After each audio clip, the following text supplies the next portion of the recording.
What is happening, my YouTube family? Of course, it is your boy B New coming at you on this Monday morning. Hope everybody had a great weekend. And first and foremost, as always, just want to send positive vibrations and blessings out to everybody who could be listening. Now, as we all know, Game 5 of the finals took place on Saturday night as Milwaukee traveled back to Phoenix for Game 5. Now, a lot of people before the series were picking the Phoenix Suns because of Giannis's injury. He wasn't even expected to play in the first game. If you go back and look at what the Vegas lines were prior to Giannis not thinking that he was not going to play, to him playing and them actually saying that he is basically playing at full strength or looks to be playing at full strength, then those odds started to change. Now, I myself said, you can go back and check the tape now. I try to stay consistent. I said that I've seen teams in the past go up 2-0 on teams in the series, but then the other team figures them out and or gains confidence. And I went back and I noted some other series of which that happened. One of the ones that it was quite some time ago, but it really sticks out in my mind because it was so impactful. It was almost like a changing of guard, so to speak, with OKC going up with San Antonio had gone up on OKC 2-0. 2-0. And OKC, Kevin Durant and company, and Westbrook came back and won 4 games in a row to win that series. I've seen the same thing happened with Dallas and San Antonio, where San Antonio went up and Dallas came back to win the series. This happens more often than not because a lot of people, they own the what have you done for me lately bandwagon, and they want to say, well, this team is, especially when Phoenix jumped out to the 2-0 lead thinking that the series was over, maybe Milwaukee could steal one. But I'm going to tell you something. One thing about basketball in the playoffs is a lot of things hinge on momentum. A lot of things hinge on momentum. And I know a lot of people like to reference football and say it's a game of inches. It's the same way in basketball. Because if you really think about it, Phoenix was up 2-0, right? They went into Milwaukee and they had a chance to maybe go up 3-0, but it was not the case. And Milwaukee handed them their first loss. It was 3-1. At this point, you can start to see a turning point of the series. And you thought that Milwaukee maybe gained the momentum, but Phoenix came out and battled them pretty good in that Game 4. And actually, they could have won that Game 4. And I want to say that they was up by 7 in the fourth quarter. They was up by 7 in the fourth quarter with maybe just a few minutes left. Midway through the fourth quarter, maybe 6 or 7 minutes left, they was up by 7. And then, you know what happened next. So, had they won that game, they would have been up 3-1. And just to be honest, even though it has been done by the great LeBron James, the only team to come back in the finals being down 3-1, as we all know, the historic 2016 Cleveland Cavaliers. But if Phoenix would have won that game and they had them right where they wanted to, and there was some terrible plays, by Crowder throwing the ball away and Giannis with the breakaway dunk. But what I will say is they had the opportunity and they didn't capitalize on it. And at that point, it was tied 2-2. So, a lot of people said they would go back into Phoenix and, win and go up 3-2. I was one of those people. Now, that part I won't lie on. I really thought that Phoenix could go back home and take the momentum. And that's the only reason I said that. Now, go back and watch what I said on Friday's show. Please go back and watch it. I said that Chris Middleton, is he a superstar or is he a role player? And I said role players can be all-stars. They can be very good players. And they can make all-star teams, but they still playing their role because you have to play your role on the team. And what I alluded to was that role players normally don't take their games on the road. And I even said that when Phoenix went back to Milwaukee, you could see that both Cams were not playing as well. Even though Devin Booker had a monstrous game, 40 points again, They shot like 65% from three-point range. If you shoot 65% from three-point range and you still lose the game, that's a heartbreaker, because how many times are you really going to shoot that high of a percentage from three-point range? So if you did all of that and still couldn't win, it's because of the matchups. Nobody can really hold Giannis at this point, and Drew Holiday has proven his value on the offensive end of the floor. He had been doing his job on the defensive end of the floor, where he could guard Devin Booker in certain stretches of the game when needed, but also pressure Chris Paul 94 feet up the court, and making him work hard on the offensive end, tiring him out. And then by Drew working so hard on the offensive end, that makes Chris work harder on the defensive end. And since that makes Chris work hard on the defensive end, it tires him out. He's not a spring chicken. He's not as young as he used to be. But at the end of the day, Drew Holiday is the one who really, I say, is the X factor, because if you look at it, I've been saying dynamic duo. Dynamic duo is what it takes. And I said that Chris Middleton have what it takes, and he has not been taking his game on the road. The first two games in Phoenix, he had 0 free throw attempts. He wasn't being aggressive. He wasn't taking his shots. He wasn't doing what he should have been doing. But on Saturday night, he did take his game on the road, and he had an excellent game. And not only that, Drew Holiday had an excellent game. And I can't remember what all three of them shot and contributed as far as points, because as far as their points, I think it was over 70. And I think that's about what the big three for Brooklyn should have been shooting if they could have stayed healthy, by Kyrie, Harden, and Kevin Durant. But this three-headed monster, I mean, you never know. If they gain confidence, they could actually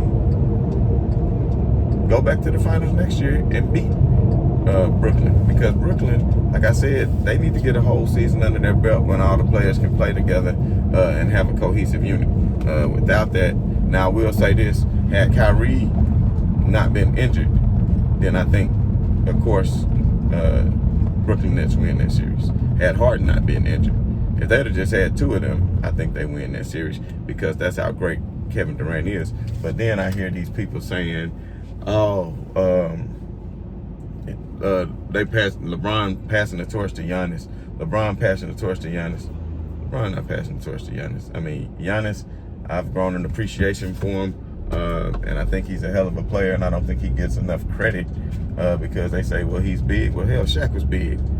Did Shaq shoot threes? I mean, I think they expect a lot of him, and he still has a lot of development to go as far as his game is concerned, and he has been doing that. And he's been getting better, bigger and stronger since he first entered the association. So, you know, two-time MVP player. I know people say, well, he got a championship quicker than LeBron.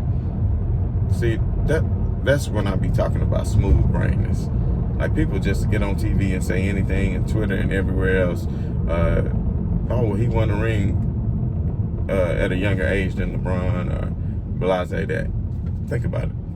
Just be honest with yourselves. If the Lakers were fully healthy, will Milwaukee beat them? No. If the Clippers was fully healthy, will Milwaukee beat them? Not fully healthy, but I mean fully healthy. I mean with a Serge Ibaka and a Kawhi Leonard. I don't think they would. With a fully healthy Brooklyn team, with Milwaukee had actually be in the finals. No. So you have to take variables into account. People, you can't just run an experiment and not take into account the different factor and variables that's involved in it. You have to take into account the different factors. So with all that being said, no, he's not passing the torch to Giannis. I mean, if he passed to anybody, it's Kevin Durant. He's next up on the list because he's that type of player. But at the end of the day, you could say that Kevin Durant has surrounded himself with a super team. So you might just say, well, Giannis has a couple of great players, but not on the level of a Kyrie and a Harden. So maybe this will elevate his game, considering that he did bring home a championship. But I'm telling you right now, he better go ahead and get this championship, because if he doesn't, the East belongs to Brooklyn for the next few years. And let's not forget Atlanta. Trae Young was injured. So Atlanta was very impressive, and they could get better. You never know what kind of moves they can make in the offseason. So, I mean, I don't think Giannis is the king of the East, and this is just his league for the taking, because I actually think a healthy Anthony Davis and LeBron James Lakers team would have had their way with Milwaukee, and probably would have won the series 4-1, in my humble opinion. But anyway, what else was I gonna touch on? Oh, I know LeBron was at the game on that Saturday night, and he was there to support his brother Chris Paul, and he said he was there to support Chris Paul because Chris Paul had came to his first finals and attended the game. So he felt he owed that to him. He wanted to show up and show his support the same way CP3 had showed LeBron's support previous. And he had a good front court seat to the game, and we all seen the meme that's been made in this picture of the lady covering up her eyes. And you know what? If you never noticed in that picture, it is greatness in that picture, because there's 4 rings in that picture right there. 4 rings and 4 final MVPs in that one picture. And that's LeBron James. And we all know Space Jams came out over the weekend. And of course, all these haters that's call themselves sport analysis have now become you know what the hell I'm trying to say, cinema critiquers, or whatever you want to call it.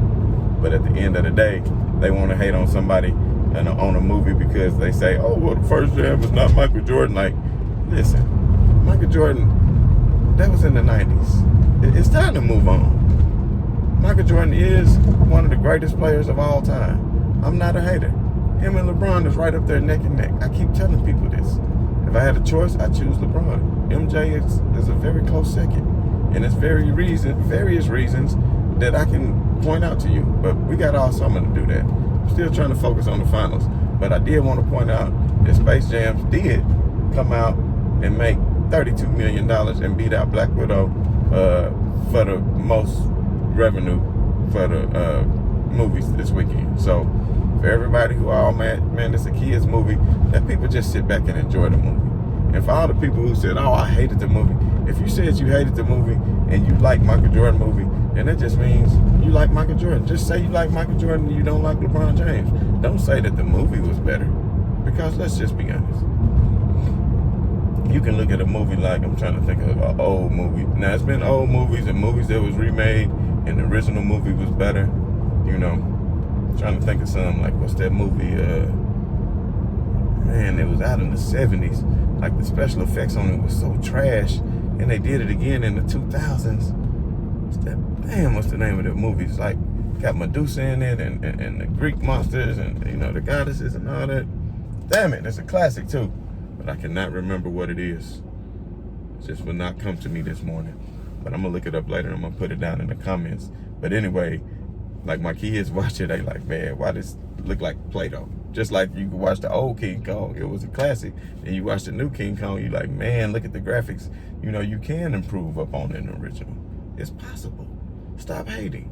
Now, some originals that's better that you can never, you know, make better.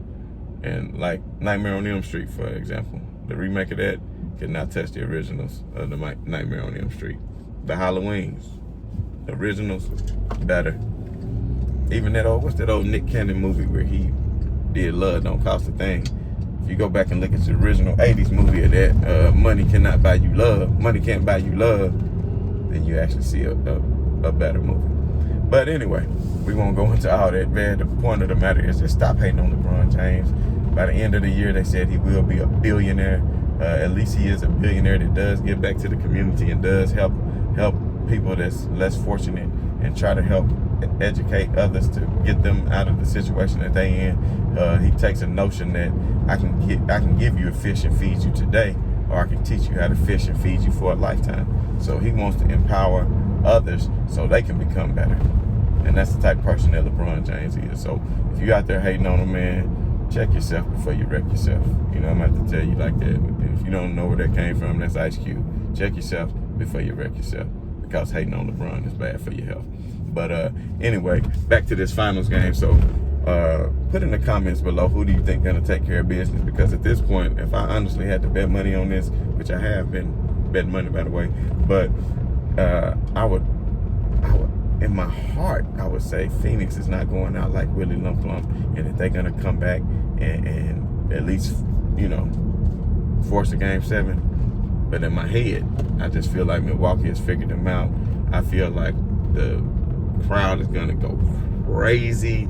I just feel like Middleton is going to be comfortable at home. Drew Holiday, they all know they do not want to go back to Phoenix for a Game 7 because 9 times out of 10, the other team, the visiting team, loses Game 7. 9 times out of 10, except unless your name is LeBron James.